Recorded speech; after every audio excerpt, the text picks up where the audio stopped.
little bit like going back to our situation in the league with getting to, have the opportunities with our network coming up. If we were still a 9-member league, that opportunity would not be there. So you had to expand first. We had to get a little better in football. With the NCAA and the conferences, we had to change the structure some so that we would have more freedom to do what we needed to do at the high end of the NCAA. High end, I'm talking about revenue. I'm asked a lot, and I'm sure you're asked probably a lot more than I am. Do you see the governance of major college athletics being changed anytime in the near future? Well, I don't see it being changed dramatically in the near future, but I think what we're going to have to do is to see how the new autonomy structure, which is 5 years old now, I think, if that continues to be helpful. One of the biggest questions, probably the biggest question that I see in college athletics related to what you just asked me is who's going to determine the future of college athletics? Historically, that's been done by the institutions through the NCAA, by vote of those institutions, self-governed. We, the collective group of schools, vote and make those decisions. I hope that will continue in the future, but I'm not sure it will, because now it could very easily be determined by the courts, a lot of it, or it could be determined by Congress as well. So we'll have to see if it moves out of the hands of the schools themselves and goes into and the courts make decisions that could change our world dramatically, or Congress decides, maybe college athletics should have an antitrust exemption. Right. Then that puts things back in the hands of the schools, or maybe they decide we're going to decide what the way college athletics is going to be. So all bets are off, and with the courts, as we all know, and to some degree Congress as well, if it ends up going that route. But I hope as much of it as possible will stay in the hands of the institutions themselves. We mentioned the college football playoff, an unbelievable success.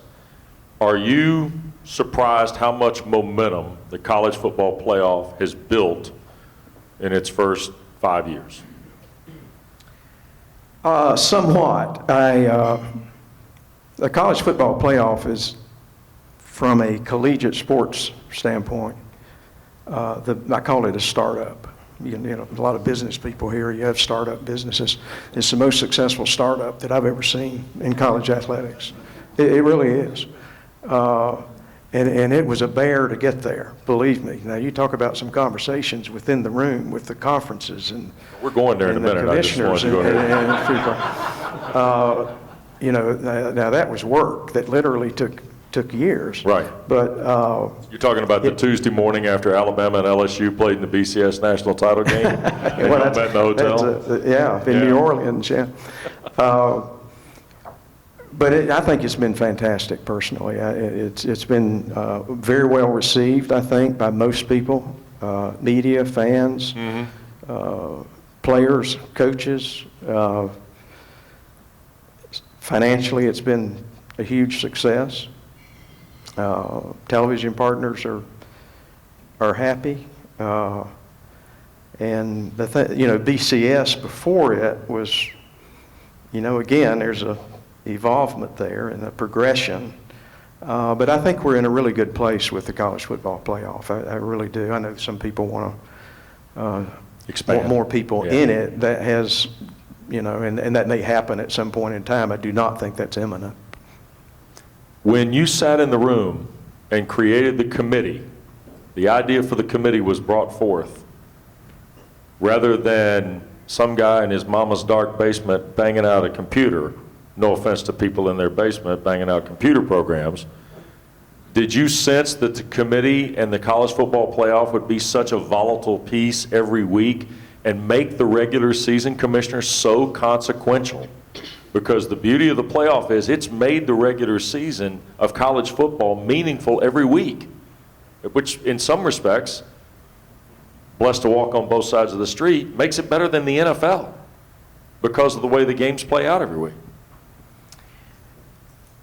You know, another thing that it's done, that week-to-week kind of thing, it's made it more of a national sport. Because if you're a Clemson fan and you're on the verge of being in the playoffs, for instance, as they have been in each year actually, and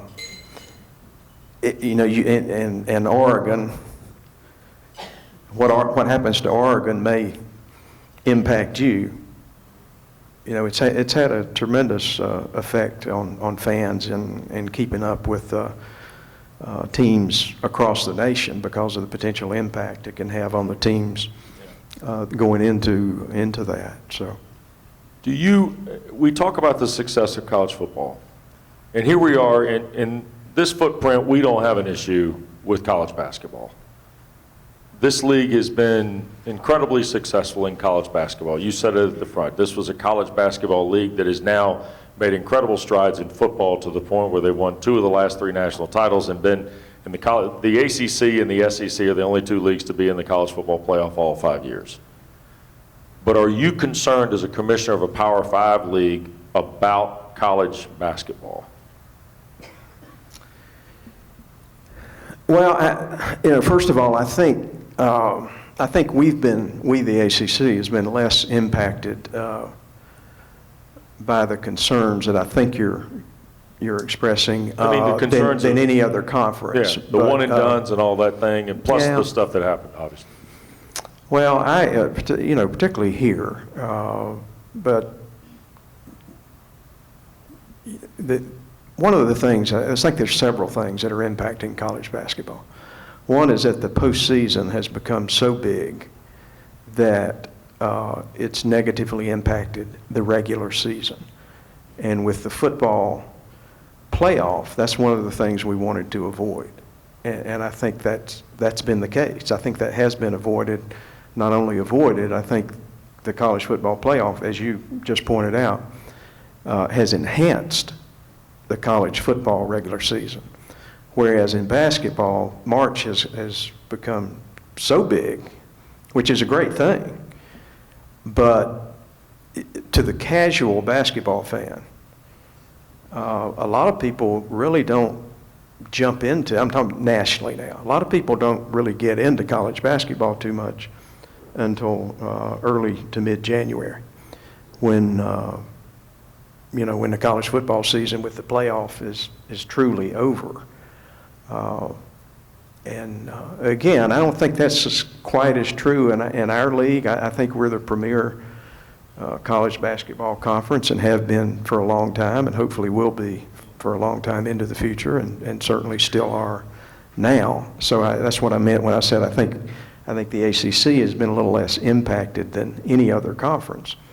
But and then in terms of the problems that the game has and the one and done and so forth, I'm very confident that the game is very, very resilient, and I think it will get through this period, and I think we'll come out better than when this started. I think some of the changes that are forthcoming will be good for the game.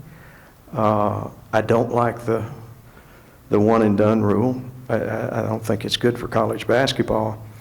I do think it will go away. I think it's going to take another couple of years to do so through the collective bargaining agreement between the NBA Players Association and the NBA.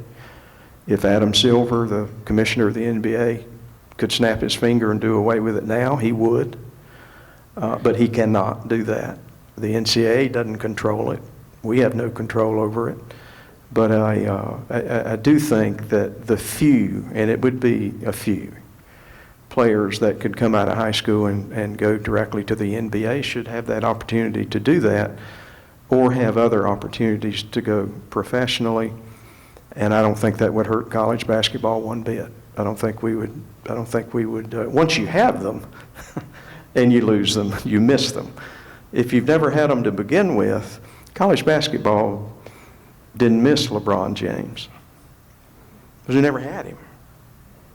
Yeah. He was never there. So you really don't You're look right. at it. And I think college basketball is still a lot about what's on the front of the jersey. It's a lot about what's that name across the back as well, because you have some extraordinary individual players, and that's good for the game. And I wish we had those extraordinary players longer like we used to when you had them 3 and 4 years, and you really you had the opportunity as a fan to watch them grow and play and evolve as people and players, and a lot of times with the very best players, we don't in college basketball have that opportunity anymore. But I do think the name of the institution on the front of that jersey matters a great deal to college fans, and always will. So the Kobe Bryants and LeBron Jameses and so forth that we don't see, that's okay. I don't think that when it comes, and I hope it will come, and I believe it will come, I don't think that'll be a real problem. I polled my fellow board members on a couple of topics because the business I live in is about third and short and front ends of 1-and-1s and 3-point field goal percentages. I don't live in business world, so I polled fellow board members who are much more successful in business for the last couple of questions here. The financials of major conferences is always something that draws attention. How does the ACC manage those accounts, and is it consistent, or does it continue to evolve based on economic climates and costs annually? Well, it continues to evolve, and we're 92 to 93% of what the conference generates goes back out to the schools, which is as it should be, and that's high for conferences, but that's the way we want it, and that's the way it should be, and that's a good thing. The consistency,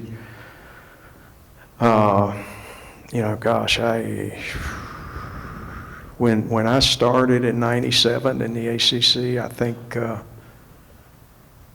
I think our revenues were maybe $50 million annually, and now they're over $400 million annually.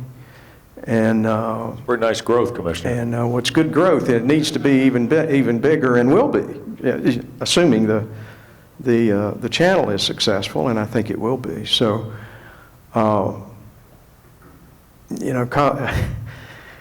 there's a period of time during my career where a lot of people in college athletics didn't want to say college athletics. They didn't want to recognize the business aspects of it. Well, it's not new. I mean, I was an athletic director from 1980 to 1997 before doing this job, and it was certainly a business at that point in time too. The numbers were they were smaller, but relatively speaking, they were somewhat the same. And I've always described it as intercollegiate athletics at our level as a business being run in an educational setting, and that brings complications and challenges to balance that in an appropriate way on each campus as well as at the conference level. But I think, for years and years, our schools have generally done that very well. All right, you've mentioned the network. Next August, when the ACC network from ESPN launches, how much will you and ESPN have learned from the existing history of what the SEC, the Big Ten, and Pac-12 have already done in launching their own networks? Well, we've learned some things, without question. The most successful launch of a channel was ESPN and the SEC because of the distribution of the channel, and that's what really makes a channel successful or not. And that was immediate. They had won numerous national championships in football at the time that they launched, but it was also just good timing, and timing's important. in a lot of things. And that's one reason we're launching our channel in August of 19, when, you know, we could have launched it several years ago, but we felt like it would be a mistake, and ESPN felt like it would be a mistake because the timing wasn't right in terms of the distribution deals that they have, but that ESPN has. And you try to time the launch of such things when distribution deals are coming up. It gives you more leverage with the distributors. And so there's that. The Big Ten was sort of middle of the road. Its first 2 or 3 years, it really struggled. And now it's very successful. The Pac-12 and the Big Ten has Fox as a partner. So you've got the SEC with ESPN, we'll be with ESPN. The Big Ten is with Fox. And the Pac-12 owns its own channel.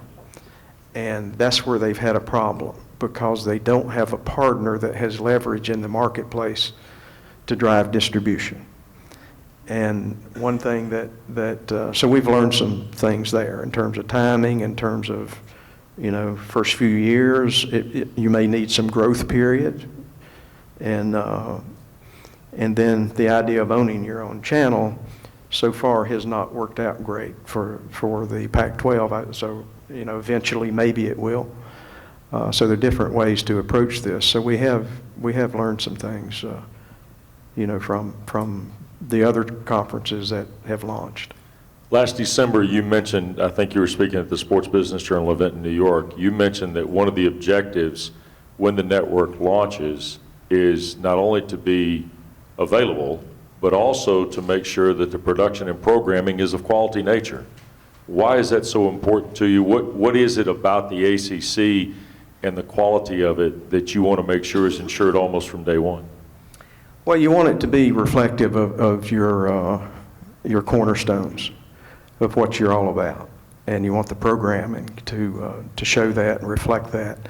And with the Atlantic Coast Conference, I think it's the quality of our institution, starting with that. If you look at, and I'm very proud of this, and I think most people in the ACC are proud of it, and hopefully including you that are fans and alums. The ACC collectively is the strongest academic conference in the country, short of the Ivy League. So with our peer conferences, the other 4 power conferences, if you will, and I don't mean every now and then, I mean every year, institutionally, from a collective standpoint, you take all of the schools in our league, compare it to all the schools in the other power conferences, and the ACC will rate number 1, does consistently. Same with the academic performance of our athletes, both in graduation rates and real-time academic progress. Same thing. So we're very proud of that, and we're a little different than the other 4 conferences in the sense that we have 6 private institutions of our 15 schools. That's more than the other 4 conferences have combined. So the ACC is a little different animal than the other conferences. I'm not saying better or worse. You know, we're just a little different, and we recognize. Yeah, I am saying better. Thank you, Ben. But you know, so and a lot of fans don't really think about that, but it's a difference maker in a sense because of our makeup, the size of some of our institutions. Some of our public institutions are a lot like private institutions in terms of the academic standards and so forth. So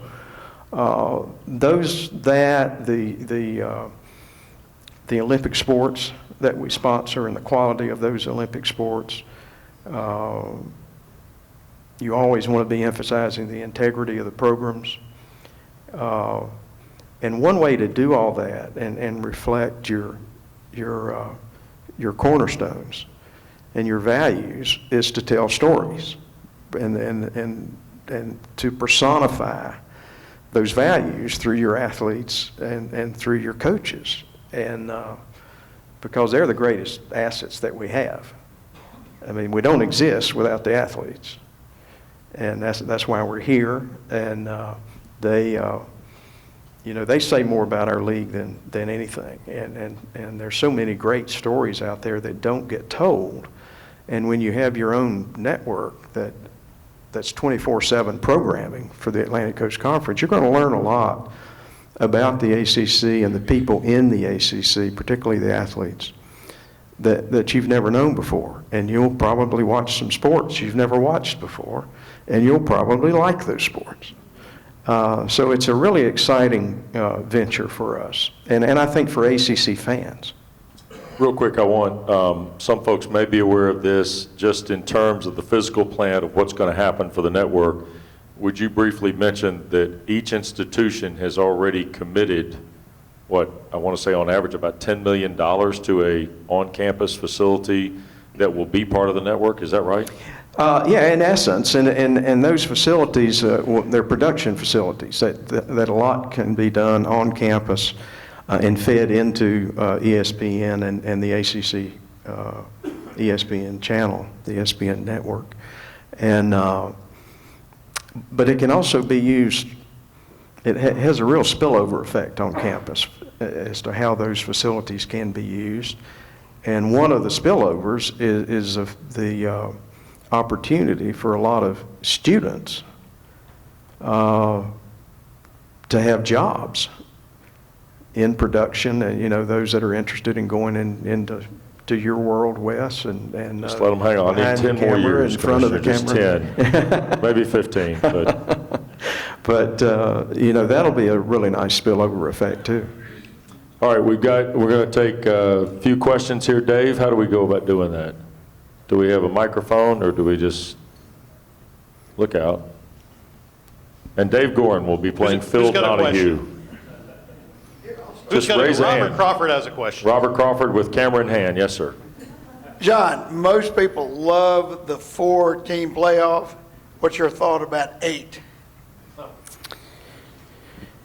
Depends on if we're into 4 or not. If we have a team into 4, I'm happy with 4. And we've had one in every year so far. So, 8 sounds good and easy. It's not.